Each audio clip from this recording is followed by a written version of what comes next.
What's up, everybody? It's Eli here from TreeFall Studios, here to show you a new commentary on new features we added and a few small details we put into the game since the last time we've updated you. Sorry, the video is really late. It's later than I thought. I've recorded it twice now. The audio sucked both times.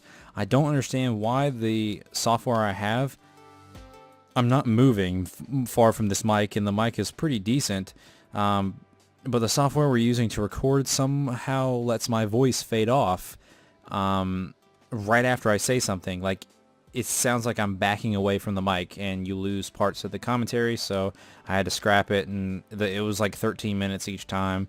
So I'm trying it again. I've turned the game volume down just a little bit, and put my audio level up a bit. I'm hoping this is going to sound a little bit better. I'll probably post this either way just so you guys can see what's going on in the video.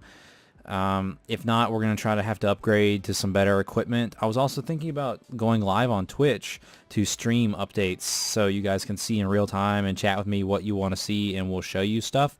But I don't really have a computer that can handle Twitch streaming, and I also don't have a webcam, so we'll have to make a little bit more money.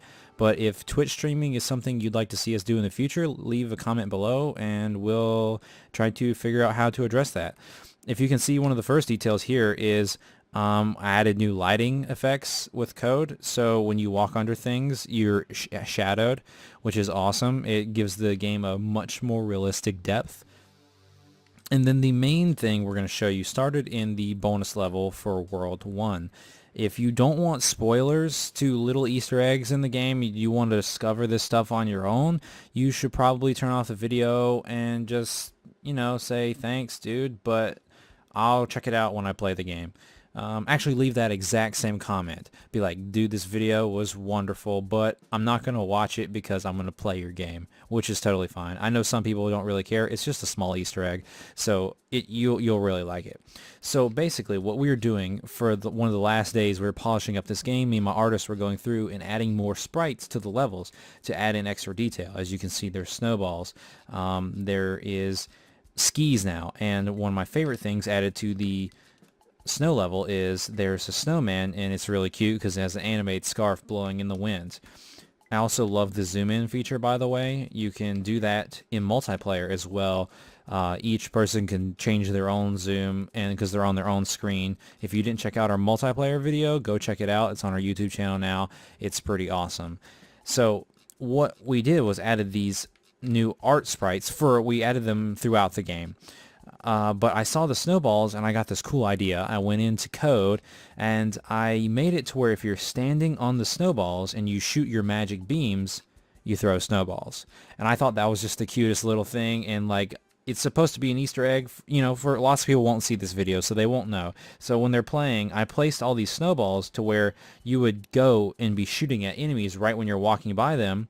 And hopefully people will notice that and be like, wow, that's very cute. Little details like that make games to me. So we added that in there, and that gave us a great idea. I'm going to go ahead and pause and quit to the hub world.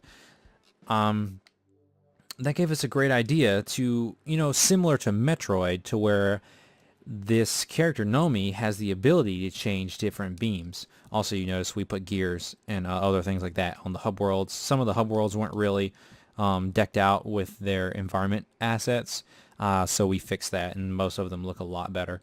So this is what we're going to show you. I'm not going to spoil too much of it, and it's really small. Like, there's just a few instances in the game where you use this, but it adds a lot to the puzzle solving element of the game, I think.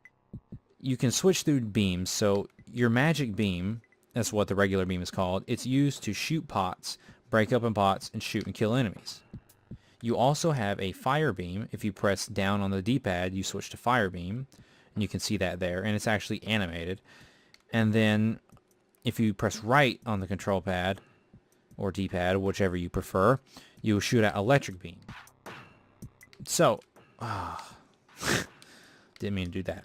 And each one is used to solve different puzzles. You can use the fire beams. Oh my gosh, I did it again. Get wrecked. You can use the fire beams to kill enemies and break pots, just like you can use the magic beams.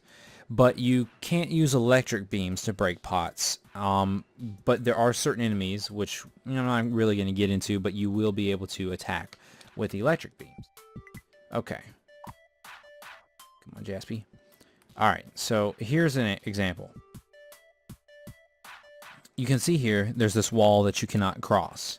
But you can see down here, there's a little conduit. It's lit up red. It has no power going to it. If you switch to electric beams, shoot it, you give power to the conduit, and it moves the wall.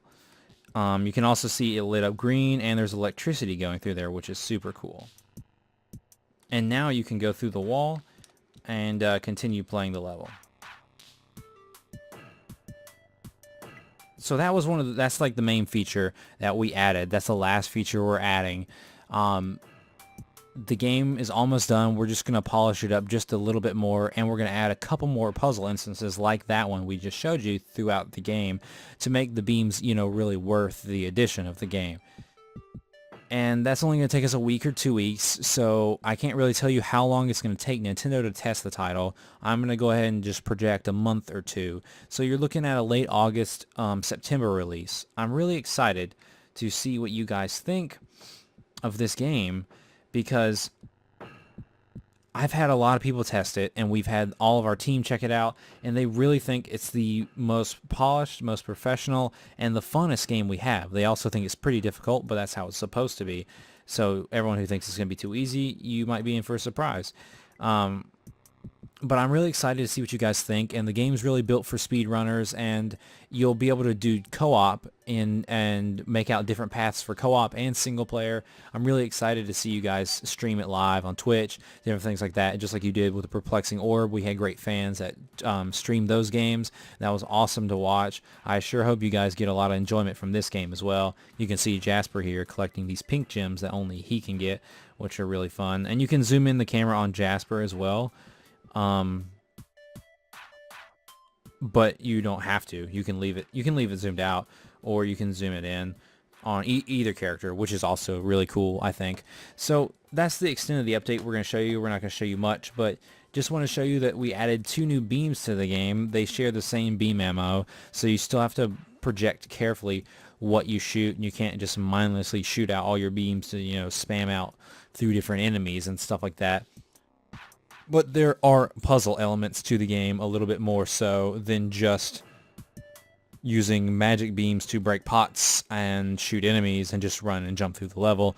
So there's a couple extra things like that strewn throughout the game, which gives it a much better feel, I think. So I hope you'll like this update tonight. Sorry it's a late video. We plan to do more updates for our games in the future. Let us know what you think about Twitch streaming. Let us know what you think about the Gem Collector in the comments. If you liked checking out the video, give us a thumbs up. That really, really helps out. Lots of people, kind of don't really pay much attention to that, or don't even think that likes are that important, but that really helps out our YouTube channel and helps us continue to make good content for you guys. Thanks, and I hope you have a wonderful night.